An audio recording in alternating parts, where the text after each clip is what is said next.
Donc aujourd'hui, je vais vous parler de nos sessions de bioergonomie. Chacune est découpée de telle sorte que l'une complète l'autre. Donc on commence bien sûr par la première. Dans la première session, on apprend des mots-clés, tout simplement. Comment ça fonctionne, comment on se connecte, comment on se protège.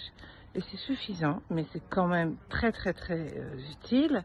C'est suffisant pour commencer un soin ou faire un soin assez court, en général assez court. Mais ça permet par exemple de vous libérer de vos peurs, de commencer à travailler sur le traumatisme, de libérer des liens qui sont malsains, de libérer des mémoires qui vous empêchent d'avancer. Le côté rigolo, c'est que ça fonctionne sur tout ce qui peut s'envisager, donc sur des personnes, sur des animaux, sur des objets. Imaginez-vous, votre lave-vaisselle tombe en panne. Avant d'appeler le réparateur, vous commencez par faire un soin bio. C'est rigolo, mais ça marche. Voilà. Bon, maintenant, sur les personnes, évidemment, c'est beaucoup plus sérieux.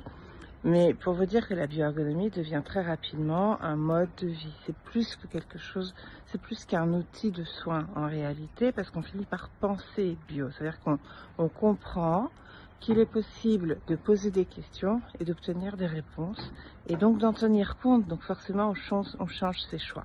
Donc ça, c'est niveau 1. On apprend une quinzaine de mots-clés, qui sont des mots-clés vraiment très efficaces, et qui vous donnent déjà accès à une certaine connaissance du monde des énergies.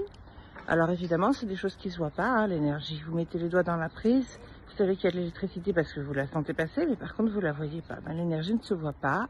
Et c'est vrai que du coup, le soin bioergonomique, c'est un soin qui peut sembler étrange. Voilà, parce que ça ne se voit pas. On travaille avec des choses qui ne se voient pas. Ça ne veut pas dire que ça n'existe pas, d'accord?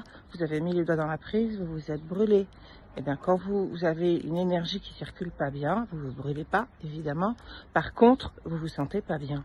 Vous pouvez même être malade. Donc, oui, c'est utile.